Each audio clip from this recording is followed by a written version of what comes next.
7:01, it's time to call the meeting of the zoning commission for March 4th to order. We have full complement of commissioners, so we don't need to appoint anyone. First order of business is to approve the minutes of February 4th.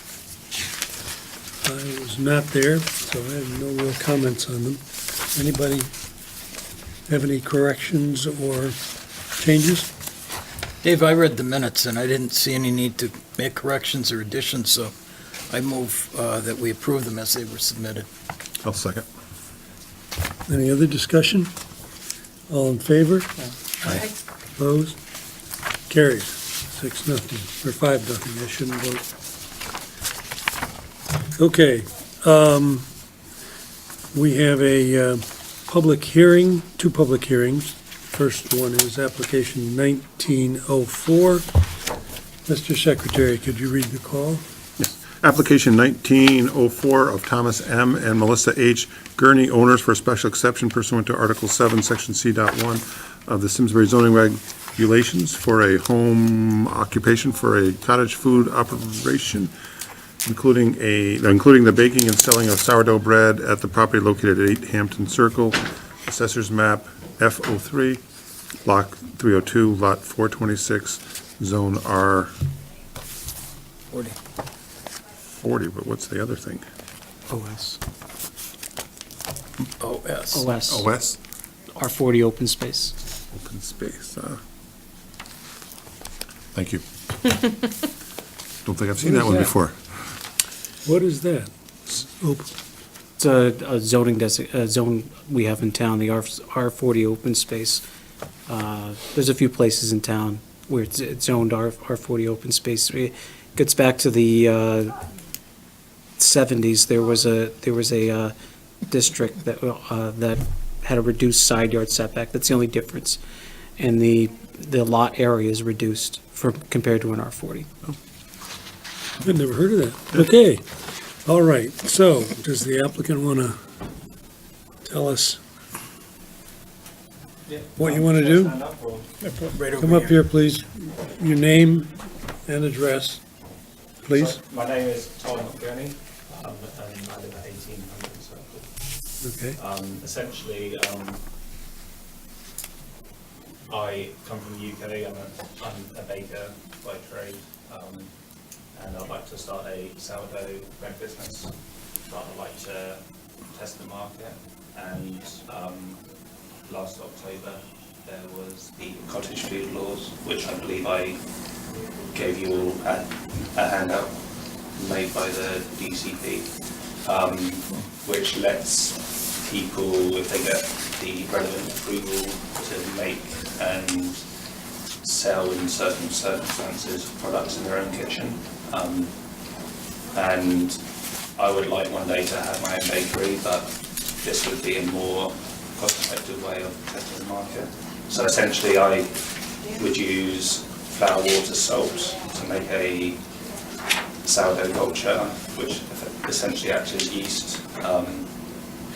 And then I would make the bread, I would sell the bread at farmers markets, and if there was demand during the week, I would make the bread, bake it off, and then deliver it to people's houses. And that's essentially it. I mean, I would go and buy the flour from a local farm in Massachusetts. So I wouldn't be getting deliveries to my house. There won't be any advertising within the house, so if you're looking at a house, there won't be any changes at all. And I would do the advertising on the internet or at the local farmers markets. That's essentially it in a nutshell. If you have any questions, I'll be happy to address them. Do you need any special vehicle to do the transporting that you intend to do to the farmers markets? Pick stuff up, bring it back to your... No, I'll just have to get some food safe crates, which would fit in my car. Apart from that, no. I mean, I'm not going to be making a huge amount of bread, so my own vehicle should be sufficient. When you say are hoping to maybe one day have your own bakery, how big is a bakery when you say a bakery? I mean, like, I don't mean like, it would be, small. I mean, I'm trying to think how I could terms it. I mean, I think I would be able to make, if my home kitchen was a commercial space, that would be sufficient for producing the amount of bread. I don't want to make a factory for sure. It would be more artisan, made by hand, not the size of like half a baking company or something like that. good, and your plan is to be the one and only employee? Yeah, I mean, initially, under the cottage food laws, the maximum income you can make is $25,000 a year, so it's not a huge amount of money, but yeah, certainly initially it would just be myself making, baking and selling as well. I might get my wife involved as well with the selling. Anybody else have questions? Donna? You had also said you're going to do any delivery, nobody would be coming to your That's residence? correct, yeah. Yeah, unless it was like a neighbour down the road maybe, but no, I mean, I wouldn't anticipate any increase in traffic for the street.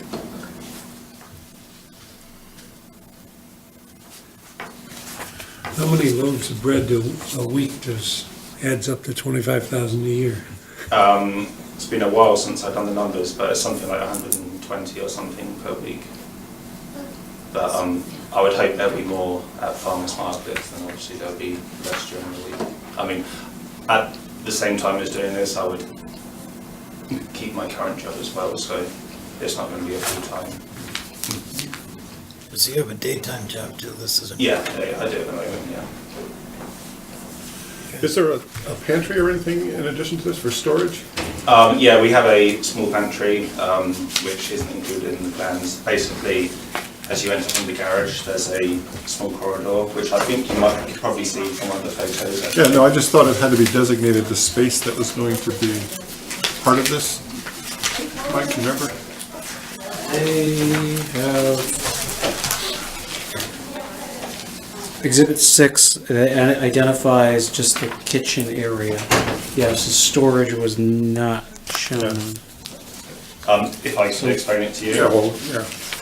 If you look at one of the photos, you should be able to see a corridor which leads to our garage, and on the right-hand side, there's a double door there, which would be the pantry.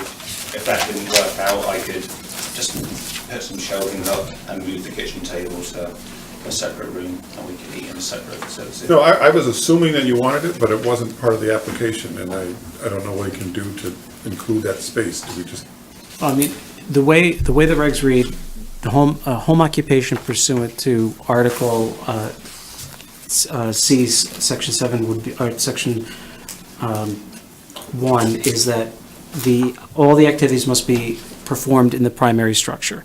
So if the garage is attached to the house, this is consistent. You know, it doesn't sound like square footage of your pantry is what? Probably, if you had to guess, an area. I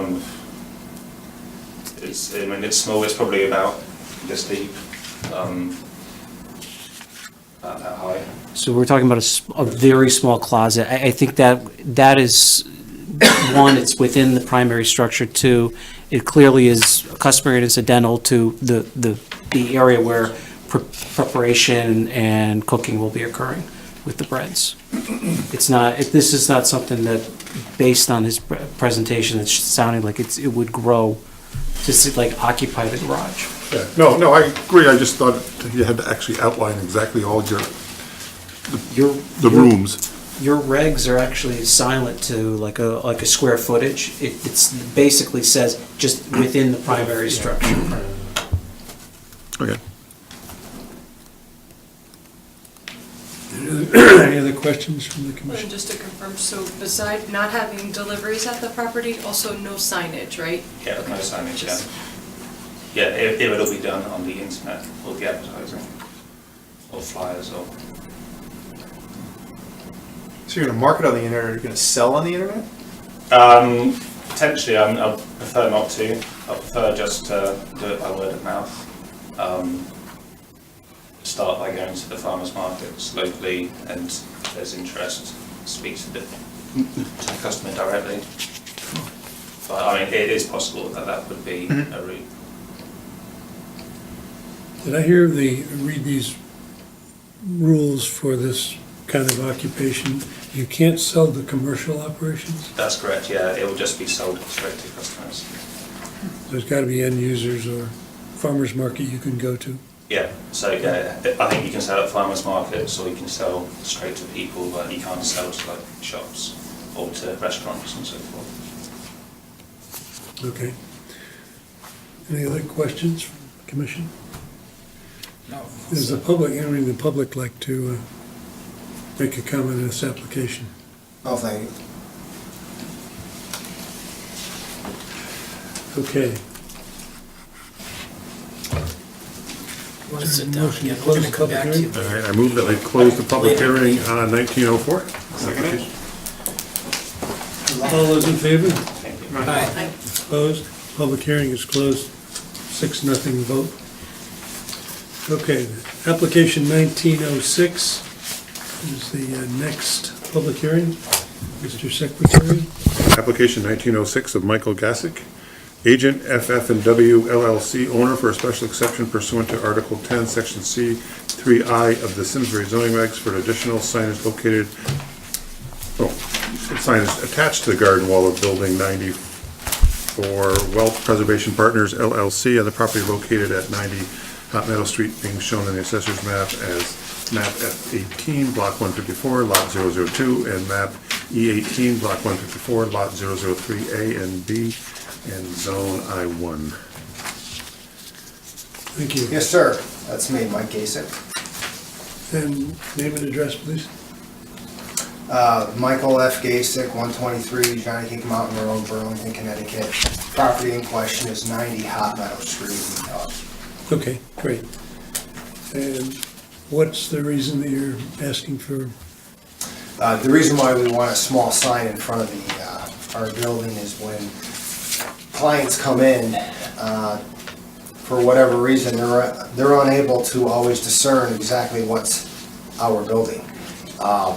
It's an interesting space where it's situated a few miles down on the left, past Dunkin' Donuts, but when you pull in, there's 3 buildings. There's the building I'm in, which is the first one you see. To the right of that, there's a 3-level building, which is newer, and directly behind my building is another building, I believe that's 88. At that intersection, at that small corner, to the right, you can go to a parking lot, to the left, there's more parking lots. At that intersection, there's a small sign, 1 by 1, 2 by 2, and it says 88 this way, and it says 92 that way. And it doesn't say 90. Interestingly enough, when you pull into the space, you're basically at an intersection, and that's my building right there in front of me.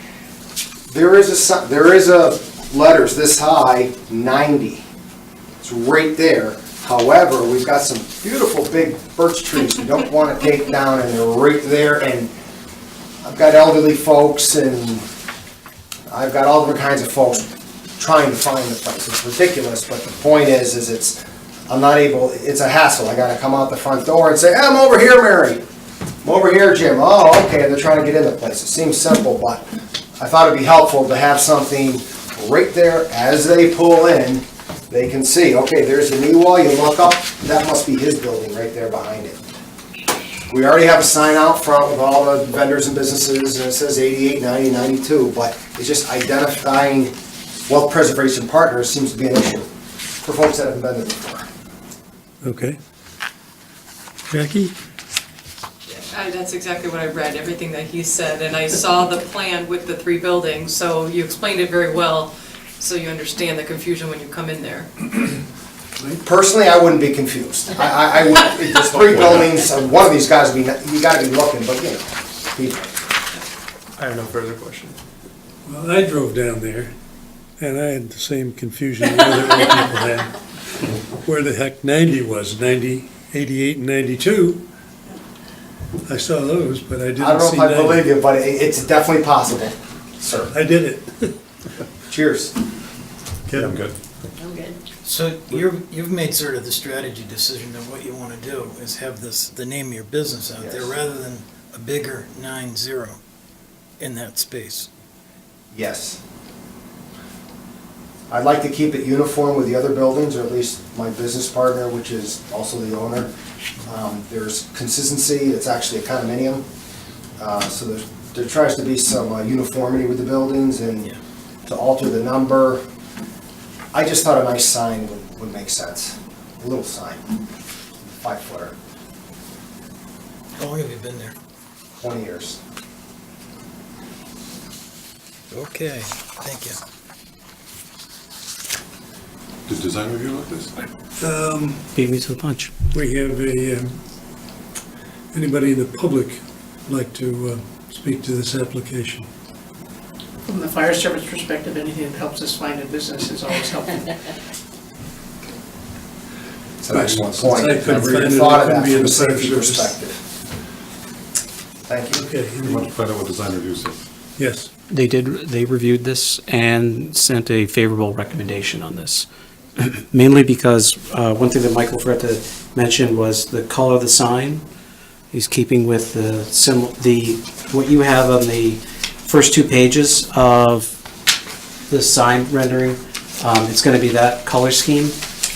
And if you go to, he's provided a few photos kind of showing where it's gonna be attached. It will not be that white color, it's gonna be darker gray color. Also, the size, as he kind of indicated, it's 5 feet long by 18 inches wide, so we're not talking about a very large sign. Historically, there was a sign that was on this wall at one time. Business Planning Associates. Yeah, it never received the proper approvals to go up. So Oh, it didn't? there's nothing in our files to indicate That's that. John Wilson. So that's why he's before us requesting a special exception, because technically this is considered a second freestanding sign for the site, because they have a direct, what Mike kind of indicated, and he shows you a picture, a directory for the entire plaza, but not, or property, I should say, not plaza, but not this would be an addition to that freestanding sign. So if it was attached to the wall, but with the landscaping, you will not see anything attached to the wall. As you can see, there's a picture in your packet that kind of illustrates the conditions that he was speaking with the birch trees, the last picture. And you can kind of make out underneath the light on the building, number 90. But when those vegetation leaves out, you can't see that number 90. So. Thank you, yes. Okay, any more comments or questions? Motion to close the public hearing? I move that we close the public hearing on application 1906. I'll second it. Second by Mike. All in favor? Aye. Opposed? Okay, carries 6-0. The application, or public hearing is closed. That's terrific, thank you very much. We're gonna come right back to you, so don't go away. Okay. Okay, next order of business is consideration of application 1904 for the sourdough bread baking. Do we have any comments from staff on this? You do. You have a staff report dated February 28th from me. The only thing just to remind you, since special exception, consider the standards in section 7C10, but I've drafted a motion in the affirmative with 5 conditions of approval. Do you want me to go through all 5 of those, or? I don't see that memo here. It was online, Mike has It's in it. the packet. but- Yeah, it was online, but not in here. Mike's gonna have to make a motion. Why don't you summarize them? I could summarize it. One, the special exceptions fall is subject to the following conditions. One is approval is for a home-based bread baking business. 2, an administrative zoning permit is required before commencement of the business operations. 3, for issuance of the administrative zoning permit, the applicant is to provide the following documents. 1 is the application to the Department of Consumer Protection cottage food license. 2, a copy of the water testing results. Department of Consumer Protection requires that his water is tested, as you can see in the email from them. Number 4 is per the application, there'll be no exterior evidence of the business at the residence. And 5, expansion of the business requires approval from the zoning commission. So if he wants to add, turn another room into another bread ovens or food prep, then he'd have to come back because he'd be expanding, unless the commission's okay with it. We can live without condition number 5. Isn't it limited money-wise anyhow? It's limited money-wise So, I mean- by statute. Right. But the condition, unfortunately, the public hearing's closed. So those are the 5 conditions. Now, in the 7 or 8 things that we have to consider for the special exception, is there any of those that we're concerned about? It's in keeping with the character of the neighborhood, you can't see anything. No additional traffic. No additional traffic, No signage. no signage. I mean, there's- There's actually need at the location, isn't there a need? Is there a need? I mean, That has to be his home. Yeah, I mean, he wants to do it, so. but it is a new business. It would be a new business in town, if you think. Yeah, a hopefully good it thing. turns into a retail bakery somewhere someday. Okay. Mike, you want to make a motion? Mr. Chairman, I'd be happy to make a motion to approve application 1904 of Thomas M. and Melissa H. Gurney, owners, for a special exception pursuant to Article 7, Section C, 1 of the Simsbury zoning regulations for a home occupation at the property located at Hampton Circle. The special exception is subject to the conditions highlighted by Mr. Glidden. Do we have a second? I'll second. Second by Jackie. Further discussion? Do we want to add that last, Is it 5 conditions or 4? 5 Yeah. or 4 conditions? I don't have Did you say a 5? strong feeling about number 5, but It almost is Bringing it up. superfluous. I would keep it. yeah. It, whether it's there or not, makes no difference. I don't think it's limited to 25,000 a year. Yeah. And so the 5 conditions are in, I guess. Okay? Is that okay with everybody? It's fine. Yes. Okay, all in favor? Aye. Opposed? Carry 6-0. You're in business. Thank you. Thank you. Good luck. Good Yeah. luck. We hope for samples, but You got to pay for them. we can't make Man, them it's gotta until we work. give them permission. Well, fair enough.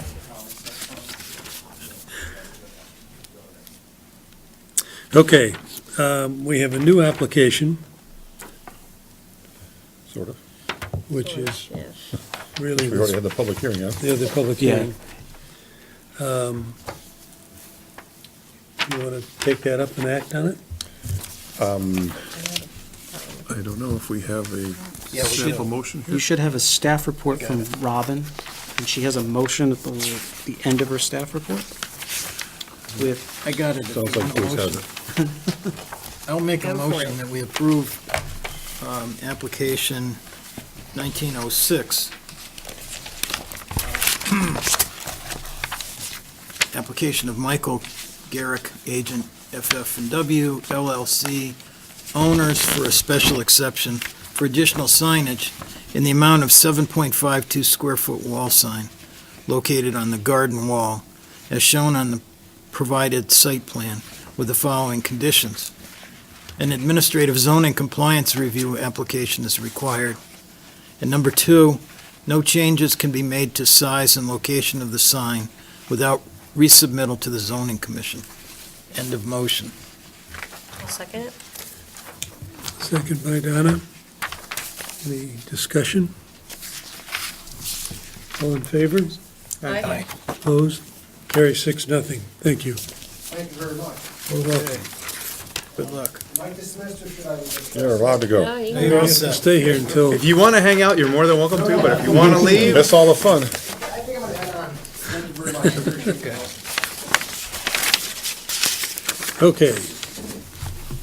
The next is the application 1907 of the Fire District for site plan amendment for a temporary liquor permit at 251 Hop Meadow Street. Mr. Chairman, I'm gonna recuse myself.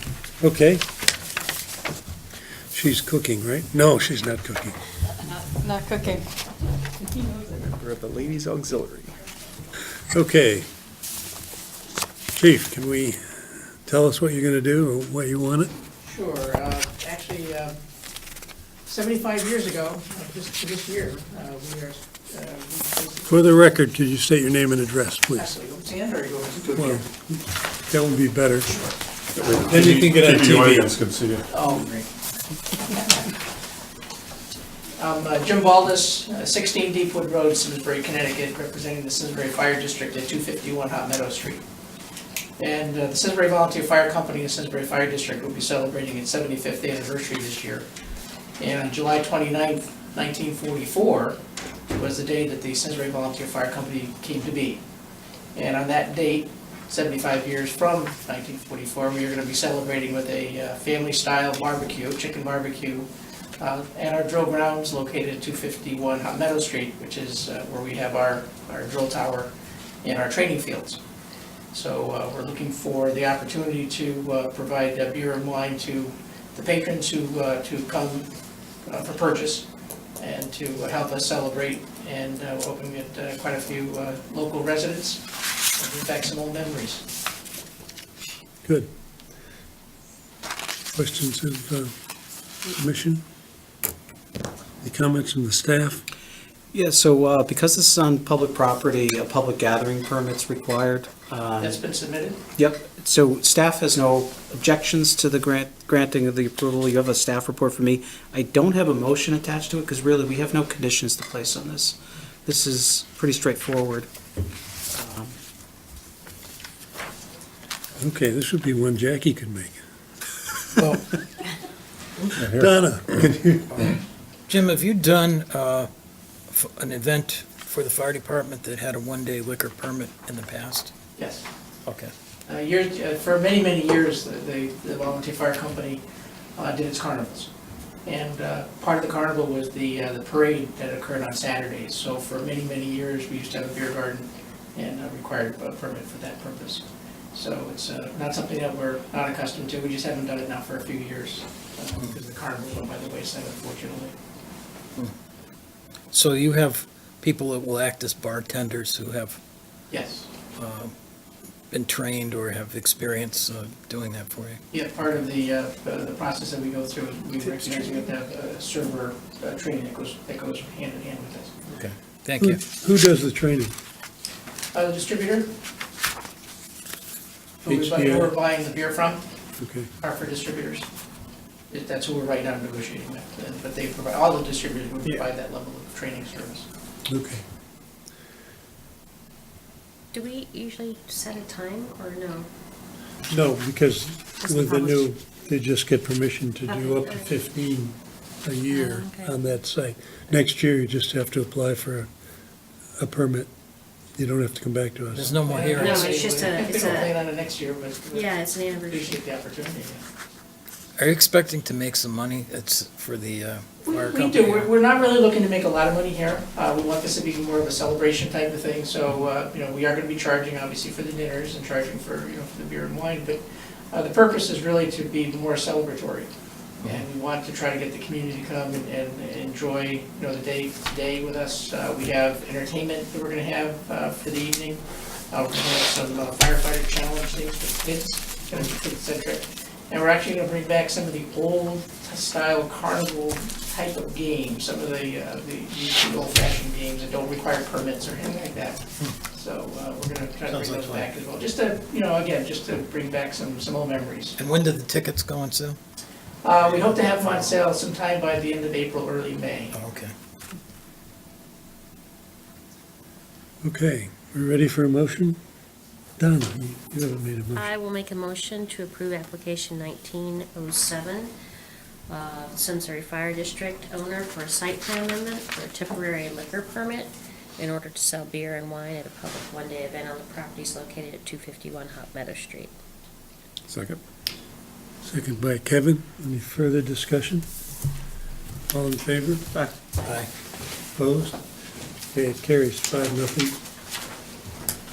Thank you very much. Thank you. See you then. That's great. See you then. Yeah, we hope to. I'll be back with tickets. There you go. Good. Okay, application 1908 has to be referred to the town of Granby for their comment, so we should table this to the next meeting. Can I have a motion to table Mr. Chairman, I move 1908? that we table application 1908. I'll second it. All in favor? Aye. Opposed? Carry 6-0. It's tabled. Okay, this next application is to set a public hearing. Actually, Mr. Chairman, you don't have to set a public hearing for this. We actually advertised it for the next meeting already, and it's Okay. it's running in the Hartford Courant. I got confirmation this morning. So there's no action requested, but this will be on your next meeting's agenda. Because it was submitted in a timely manner, it's on the agenda. Perfect. Okay, so we will skip 1909. Application 1910 is an application for the new signs for the Chamber of Commerce in the Cannon Building. Mr. Chairman, Design Review reviewed this evening and gave the applicant some recommendations on redesigning the signage on the canopies, and staff will be working with them. It may result in a reduction of square footage for the signage and may match what was there for the studio. So therefore, if they can match that square footage, an application will not be required to the commission. It'll be like to like. Great. So we'll handle it, but we're working on that hopefully in the next week to have a resolution. We should table this application I would until, table it for now. And like I said, your next meeting, you may have a letter of withdrawal from the applicant. Make a motion to Right. table application 1910. Wait a minute. okay? I'm not clear in my mind, my recollection to 2015, that sign was compliant the way it was installed. So, And so like to like, if it wasn't compliant, is not really a good solution. I don't It think. wasn't the sign, it was the light Light. inside. yes, too. so thanks for keeping me honest, Bruce. So what they're going to look to do is, if you recall, the studio had some material that the light shined through the canopy. They plan on covering it up, so it will no longer be internally lit. They've provided details that they're going to basically put a face on the awning material so that the light will no longer shine through. So we will not have an internally lit sign. They want to keep the light underneath the awning, but if the light's under the awning and it's not lighting signage, the violation goes away.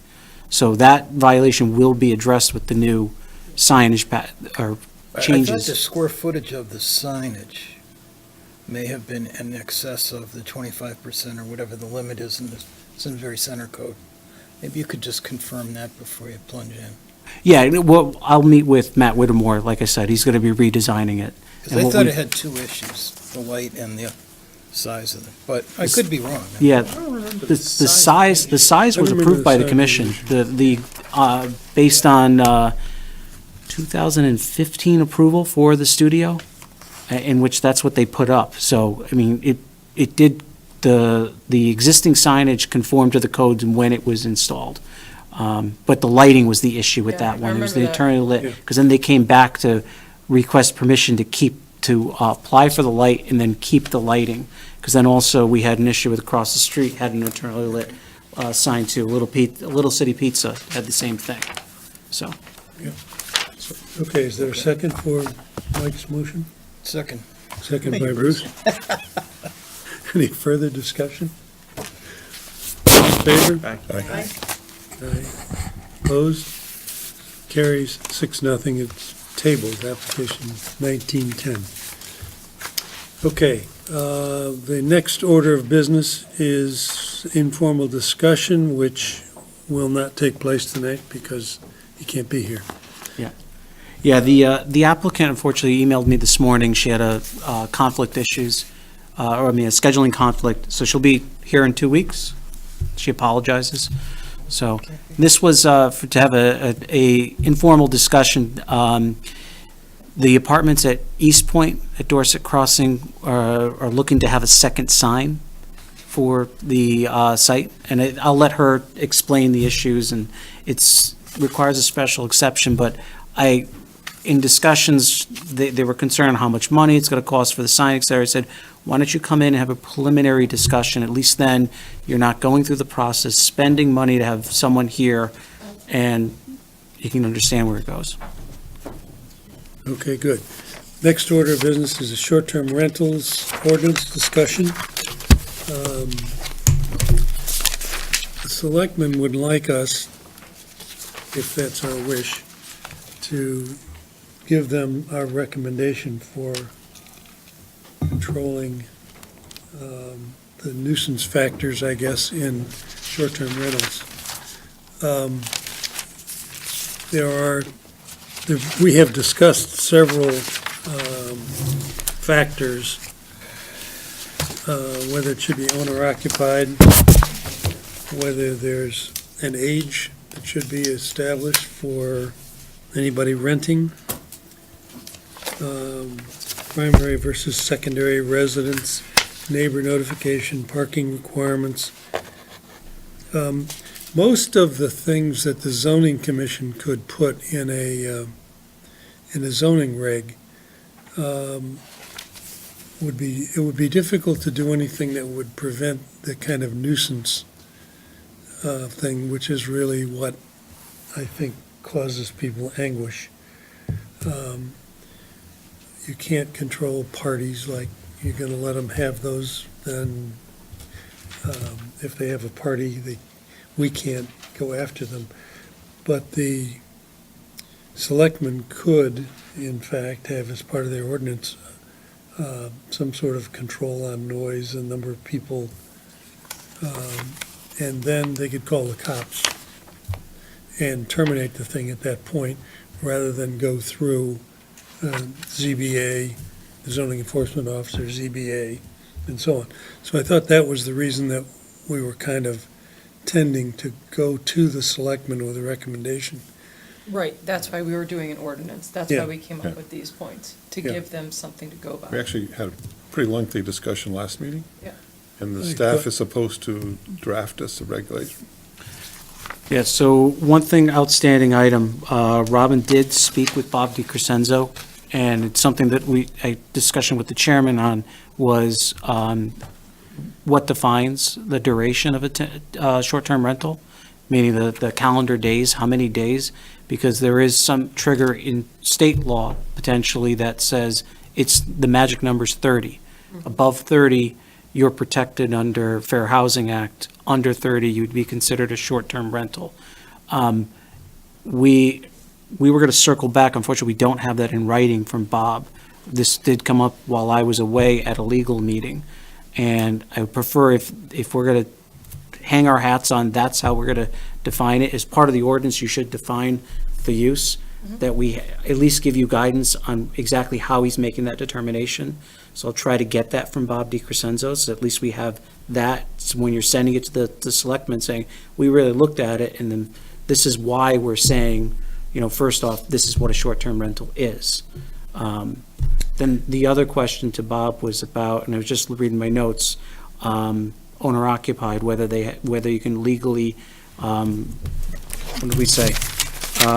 Ask Bob if we can regulate owner-occupied via ordinance, whether they're present. Robin did not update me on whether that was discussed at legal, so that's just, I'm sorry, that just came to my mind as reading my notes as the chairman was summarizing how we got to where we are. So There's been a lot of discussion in the state legislature is doing things. There's been a lot of New York Times stories about illegal guys in New York who put some businesses together and did a lot of things that were deceptive and illegal.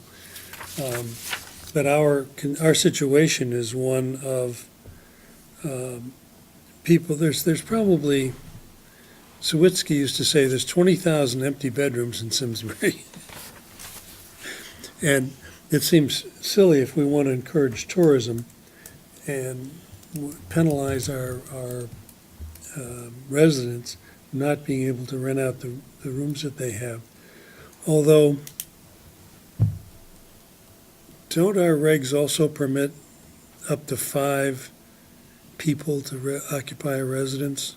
So that's where we have a potential conflict in the regs, is you can have up to 5 unrelated people living in, let's say, commune or sharing the house as a housekeeping unit. But you also have regs that say if you have 3 unrelated people and they're renting rooms, it comes into a lodging house. And then that is a use that's prohibited versus the family. That's something, as we're rewriting our regs, we've looked at those 2 definitions. We would like to discuss with the commission at a later date, because that's a, regardless of short-term rentals, it's a conversation that, we have a few things that and I can talk about reg updates in a little bit, that we are whittling down to. Now we have stuff that we're ready to bring to the commission and have a real discussion on very narrow subjects. Great. To see what direction, and our plan was, in that case, was coming forward with option A, option B, which will be vetted through Bob D first before we show it to you. Which method would you like to, which option do you want to proceed with? Because, you could say, have 5 unrelateds renting a house, as long as they're renting the entire house, living as a housekeeping unit. But what the slippery slope would be, especially with Airbnb, is if you're renting bedrooms. Because, you have a few of the ads that rent a bedroom, stay. Right. Let's say 2-3 people show up, now you're running into, by definition, you've created a lodging house or rooming house, which is prohibited. Prohibited, yep. So, But I don't know that we can say anything till the selectmen, till we clean up our language on what's permitted. agreed. But that's, I would say, in that sense, that conflict between definition of family and rooming house, I would almost orphan that from the short-term rentals, because short-term rentals, you're looking at the duration of someone staying in the house, provided you're not exceeding 5 unrelated people living in the house. Let's not have that tie those 2 subjects together, because that could be turned into a lengthier discussion. Like, I want to, for those 2 terms, I would like to, like I said, narrow it down. What we have 2 proposals just have not been vetted to be shared. They're at a draft state right now. Otherwise, I'd bring it tonight and show the commission on your options for those 2 terms. Right, we've got the talking points that we want for Yeah, I the think, ordinance. because, that's the other thing too, is your ordinance, you want to focus on some of the things and think of some of the complaints that have been forwarded to the commission, and what are the nature of the complaints. So, I know of the one that was the event that got Jim. They're the same, so though. excited They're about. the same complaints are traffic, which we have right on here, parking, Yeah. two two people, same address. I'm sorry, I'm using the term just, Yeah. plural form, We have but, adequate parking for the residents Yep. that are there. Yep. And that you prohibit using them as party or Mhm. event venues. That kind of kills most of the nuisance factor. Well, The other thing that people have brought up is that if it becomes something that is more common than we see today, are we impacting a neighborhood? If you had all of one street having short-term rentals, does that change the character of that neighborhood? Mhm. So is there a way to control that or address that? we have at least one example of a city that does short-term rental licenses. And they limit the number of licenses per district in the city, and they have a different number for different districts. And I guess as I read it, you've all got it too, that it's too bad for the next guy in line. If they've issued all the licenses for that jurisdiction until one becomes available, there's no more. So, That's a control that could be established. but I had occasion I'm staying at a VRBO in Boulder next week. And Boulder has a fairly substantial regulation that is only, within the last 4 years. It's been amended, but when I'm out there, I'm going to get 8 copies of their brochure on how people can understand it. As their statistics indicate, Boulder's a city of 100,000. They get 3.3 million visitors a year. They're really in the business of trying to accommodate visitors. And so they have something that I think probably they have, sweated over trying to balance the interests of, immediate neighbors and other property owners with the interest in trying to accommodate visitors. So, but they do point out that they have another set of regulations for long-term rental. And so 30 days is short-term rental, and then anything over that apparently is subject to another section of it's another ordinance. But they focus on properties that have an accessory dwelling unit, a permitted accessory dwelling unit, and an additional dwelling unit on it, so a primary and an accessory dwelling unit. But Well, you I'm have, not suggesting it's simple reading, but I think it might be helpful. there's the University of Colorado that Yeah, it's huge. makes a big impact Oh, on for sure. Yeah. short and long-term rentals there. I don't think we have No, they- quite the complexity They that probably Or the get close density- to or the density. 100,000 people. for density or football. the Yeah. propensity to create disturbance. Yeah. But This also has an impact on your commercial hotels. You have 3 in town, and one's not full, and so, they could go out of business because you lose the tax dollars because they're going to residential where you don't really get the taxes. That was actually part of the argument why there's a agreement between Airbnb, VBR, et cetera, with the state of Connecticut that all these operators have to pay the state hotel tax. Right. Because the hotel industry was like, this is not fair, it's not a level playing field. You're letting these people do this online, and yet, they're no longer coming to my establishment because they don't pay taxes, and they're only charging $50 a night versus my $150. I'm just using. Yeah, but that's the hotel tax, which doesn't come back to Simsbury. No. Right. But, Correct. you're talking about, the property tax on a commercial hotel, Right. which does pay taxes. Yep. So you don't want to put them out of business either. Well, one of the things that sort of sticks in my mind about the episode that was, most well-known of the incidents apparently that have occurred with Airbnb in Simsbury is a home that was purchased that was immediately turned into an Airbnb. And I saw an article in the paper about a town that created Airbnb-type regulations, and they were requiring that you own the property for a certain period of time to discourage that. So it might have been a year or 2 years that you had to own the property before you could apply for as a short-term rental license. I thought the only So- regulated town was Hartford. Yeah. Yeah. So Oh, it so might- then it would have been Hartford, because there's no No, other. no, Hartford. Out of state. No, it Didn't could have have to be been in Oh, in, not in Connecticut. I didn't say it was in Connecticut. Got it. Yeah. Got it. But there's a lot of, Yeah. I mean, you go on the internet and you could spend Yeah. a week. Yeah. You Are can we find gonna these things. table this until, Let me try to get that from Bob in writing for the commission. I hope to have it for next week, but realistically, probably for the April meeting, Okay, so that everyone's here, in fairness to the members who will not be here in 2 weeks. And if it's okay, then I will not have that on the agenda at the next meeting. I will, in respect to individuals missing the meeting, will carry it to the April meeting. okay. And that way also Bruce can share with his Boulder flyers with us. And I'm going to Florida, maybe we'll have something there. VRBO. so there's correspondence?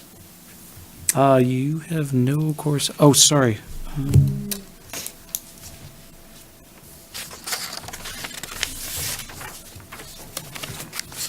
Oh, that's okay. No, there was nothing else in there.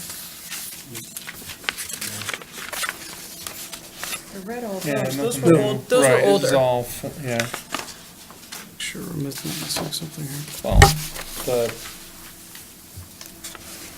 71st Annual Conference of Planning and Zoning Agencies. Yeah, but we had that last time. You did? Okay. Yeah. And then the, Yeah, it's okay. We went One with is Watch the Hiram. video. Yeah, Hiram got an award there, right? So the only other thing was the regulations update? Which you already kind of started. Yes, so, last week we met with Glenn Chalder we're at the stage now where we have a few areas, like I said, of concern, that we've whittled it down to our rewrite. Our rewrite, for the most part, the cross-references are complete. We're gonna bring a highlighted version to you, like I said, with options on how to proceed on some of these options, or these issues, I'm sorry.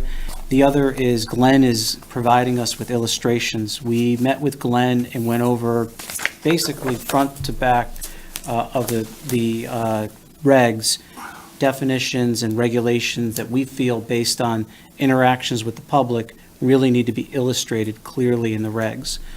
So he's updating it, he's got his library, and he's personalizing it for us, along with developing a few new ones that it's not in his playbook right now.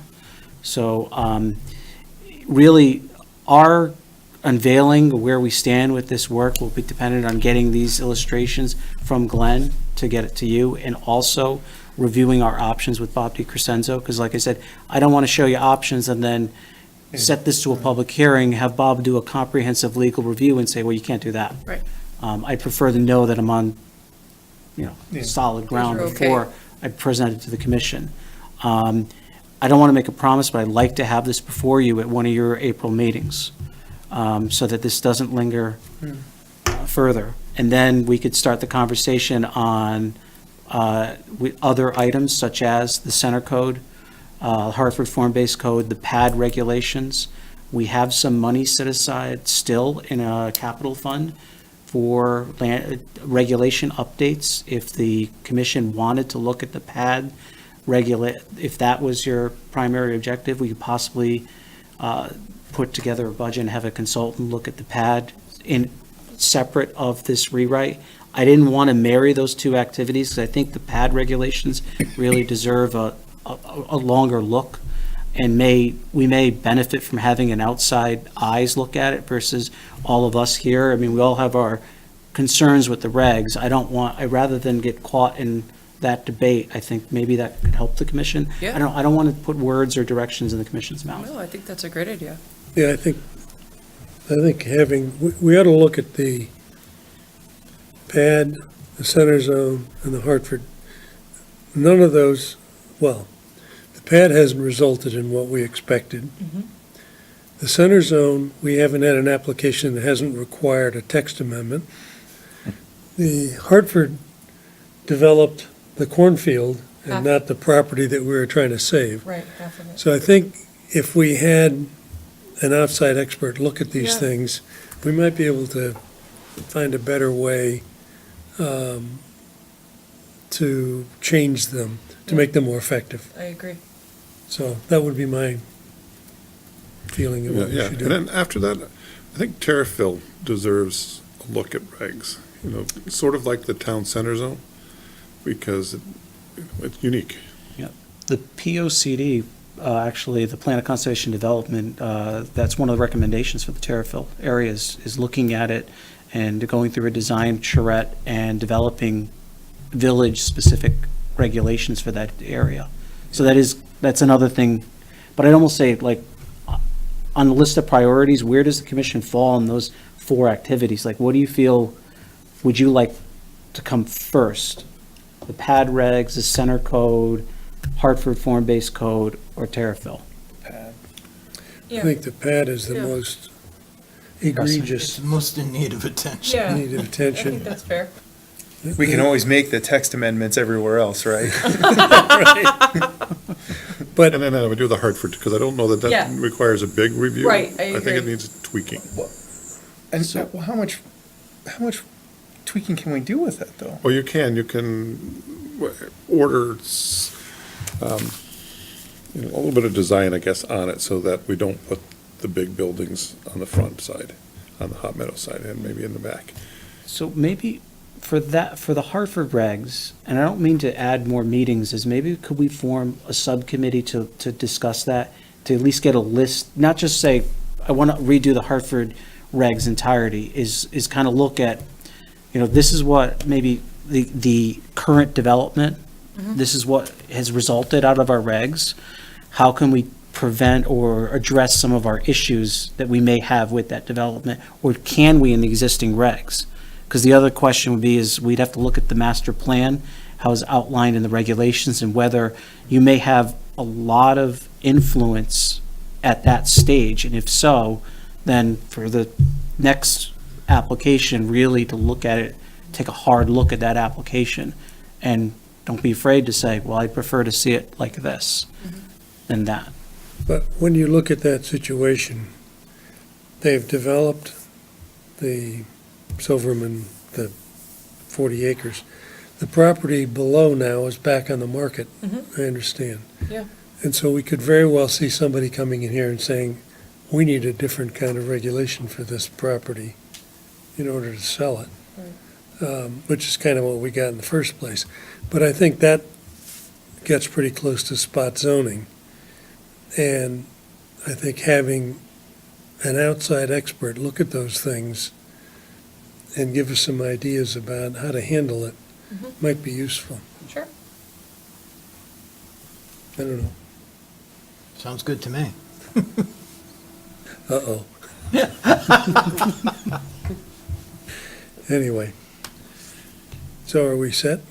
Yeah, so, like I said, I'll work on getting the revisions hopefully in April for what we have, and then I'll proceed with the next stage is, once we have that settled, agreed to, we'll move on to PAD, but you probably have that comprehensive rewrite as an application coming up later this spring. And that'll be that'll be phase one. Don't take that as that's the only thing we're doing. So, if the commission's okay with that. Okay. Motion to adjourn? I'll second it. Second by Mike. All in favor? Aye. Opposed? Nobody. It would be funny if somebody did.